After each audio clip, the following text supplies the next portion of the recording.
In an effort to mitigate the impact of COVID-19, Egyptian government has extended the operation hours for restaurants in the country amid the economic pressure on the sector. Restaurant owners didn't expect much difference in businesses despite the government's latest move to save the industry. More of that in this report. Dessouky and Soda has been one of the fastest growing restaurants in Egypt. In 2019 alone, the 3-year-old domestic brand jumped from 5 to 12 branches. This year should have witnessed a spike in revenues. Instead, it has been curtailed by the onset of the COVID-19 pandemic. The full lockdown took place on March 25th. On March 26th, our sales were zero. We then saw a gradual increase. By April, we averaged 6% of our usual sales. In May, we reached 18%, and by June, it became 28%. If the core of our business was fast food, home delivery would represent 40 to 60% of the core sales. But the normal delivery percentage in the Southward dining sales is 14%.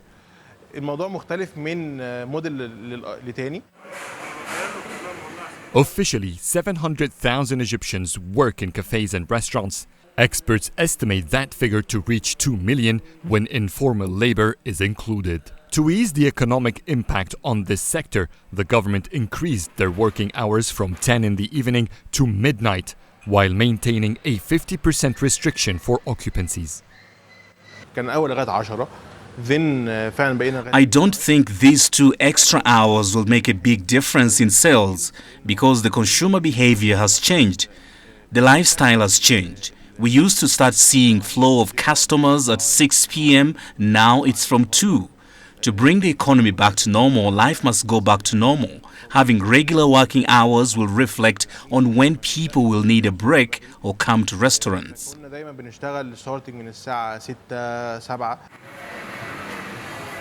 Going back to near normal operation hours will benefit employees whose salaries have been cut during the past months. Their income won't be the same though, as tips and bonuses are far lower than their norm. And while the impact of COVID-19 lasts, business owners have been trying to look for creative ways to keep their restaurants afloat. We opened seasonal branches. We went to the North Coast to open a branch for a few months to generate revenues and make use of our staff's workforce. The secret to success this year is to cut costs and to survive with our brand names. If this year ends rationally, I think in best cases, restaurants might lose 10 to 20% of their market value.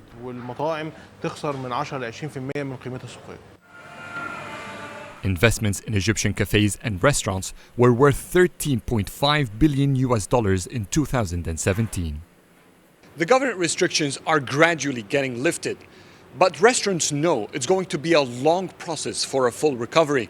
And the concern now is not about making profit, it's about surviving that period. mu ngi noonu Egypt tamit mel ni mbas mi daal laal na restaurant si ñoom ñu ngi wax ne even though government bi fa extend time bi ñu ngi wax ne ba léegi doyut waaw doxut ba pare time bi doyut so mu nekk loo xam ne I think si mbas mi moom dañoo lii rek dañoo muñ rek waaye fii daal dara du doy because fu mu nekk ni life du luñ munti try rek life du mun a dem normal because mbas mi moo mel noonu so mu nekk loo xam ne daal mu ngi noonu Egypt tamit ñoom tamit seen restaurant owners yi daal ñu ngi complain te am nañ similar one in the Gambia here buñ interview woon vendors si ñu ngi wax ne ñoom 6 p.m. bi boobu favor would guy here and there what mbas mi daal xam naa ne moom moo saña condition ku nekk. waaw situation bu metti la waaye ñoom foog naa ne war nañoo sant yàlla bu baax comme ñu ngi am ay awas yi ñoo operate am na ñeneen ñi dañ ne karaj demuñ dikkuñ amuñ kenn ku ñoo jaay wala di operate it's a very difficult situation kon ni ma ko waxee waaye beneen situation bu gën a difficult moom moo ko indi te foog naa ne comme ni ñu ko waxee rek depuis suba ba léegi benn wax bi la rek daanaka mooy COVID-19 mooy whatever you know situation bi is everywhere benn mbir mi la so ñoom of course su fekkee ne government bi waxoon nañ ñu tëj ci guddi ñuy dem yokkalal ba léegi ba 10 midnight mooy 12 foog naa ne loolu xëj na ñoom ñu ne gisuñ ci much difference in terms of their income and business wise waaw loolu mun naa nekk because ñoom seen boppam nangu ne situation bi ci boppam moo ceey ndax nit ñi ndax nañoo nangoo génn sax dem di lekk ay restaurant léegi loolu sax amatul exactly at this moment it's another thing so loolu yëpp moo nekk mbir mi so xëj na dañu war a cope with the situation ñaan yàlla kon ne di moytu mbas mi mun fa jógee as quickly as possible loolu rek moo ñu mun a dimbale but with this situation yëf yi foog mu métti rek because ñu war a dimbale ñu mel ni comme restaurant si wala nit ñi ñoom seen boppa ñu ngi am problème because government si wala private sector bi nga xamante ñoom ñoo war a jàpp ci yëf yi su fekkee ne ñoom sax nekkuñ di doxalee wala di doxal comme ni mu waree foog naa ne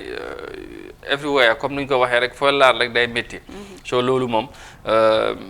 noonu la nekk di demee soo Egypte moom te soo da ngay jàpp ne ñoom sax na tane nañ réew yu bëri in terms of whatever so wala si secteur yu bëri waaye ñoom bu fekkee ne ñoom tamit ñu ngi complain restaurant owners yi ak yu mel noonu so I think it's understandable tamit because nit tamit li fi ngay yëngu nga mën a am dara fekkee ne foofu doxul foog nga wax foog nga yëngu nga xamal nit ñi ne yëf yi doxul surtout kilifa yi xam naa moo tax ñuy wax waaw waaw loolu moom àdduna si yëpp ko jooyoon ba léegi ñu ngi ko continuer di jooy parce que dafa nekk lu ko xam ne lu métti la bot comme ni ko Amadou waxee rek dafa am ku fi ñëw koo xam ne di corona moo indi all this problème te dëkk bu nekk rek noo ko xalaatee doon nga ko xeexee am na ñu ko xalaatee woon ñu nga xam ne ñu bëri seen xalaat ni ñu ko starté xeex bi dañ ko mujjee bàyyi te xam ne koo xam ne ni mënoo koo gañee si xeex dafa am pexe booy dundee ak moom soo li si bëri ñooñu leen mujjee am relax seet ko nuñ ko tegeelee benn boor jéem a demee bu ñëwee right bi nga dem si lef bi yow dem def sa liggéey wàccaat loolu nag du ñàkk foog mu si diggante moytu yi si lay dal ñenn ñi bot corona garabam bi dëgg pour du law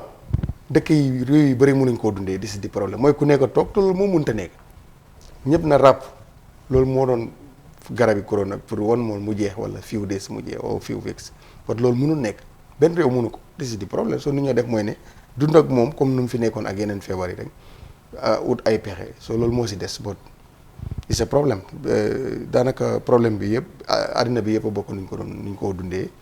waaye ku si nekk alière na si jéego yi njëkk yi nga jëloon pour gis ne soo ko continuer nii du baax si yow after corona mën ngaa am beneen problème so this is why dëkk yi yëpp mu demee nii ba si réew mi fii sax loolu moo si nekk ba mu jéegi ñu far teggi yëpp te xalaataat pour indi ko waaye loolu tam gaw ma ne sax mooy saafara bi coronavirus coronata corona lool nga ñu demal léegi lool nga àdduna si yëpp corona